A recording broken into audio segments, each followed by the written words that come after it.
একটা বিশেষ ঘোষণা আছে।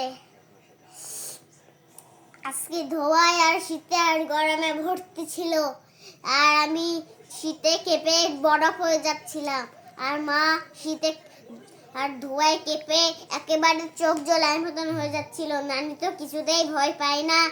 আমি একটা জিনিস কথা বলছি, সেটা ভালো করে মন দিয়ে, কান দিয়ে, নাক দিয়ে, মাথা দিয়ে শোনো, আর মাথায় ভালো করে মনে রেখো, নাহলে মন দিয়ে, কান দিয়ে, নাক দিয়ে, মাথা দিয়ে শুনতে পারবে না।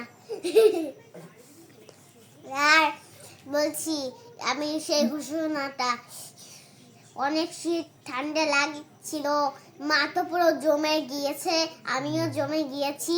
আমি ঘরে এসে গিয়েছি, সবাই ঘরে ঢুকে যাও। আর দাদু ভাই তো খালি একটু বিরক্ত হয়ে যায় আমার জন্য। সরি, আবার বলছি ঘোষণাটি। আর আর একটা জিনিস কথা বলি, মাথায়, নাক দিয়ে, কান দিয়ে, মুখ দিয়ে, চোখ দিয়ে একটু শুনে ভালো করে মনে রেখো, নাহলে তোমাদের আইডিয়া কমে যাবে। আর আমার ভিডিওটি ভালো লাগলে লাইক দিয়ে চ্যানেলটাকে সাবস্ক্রাইব করে দাও।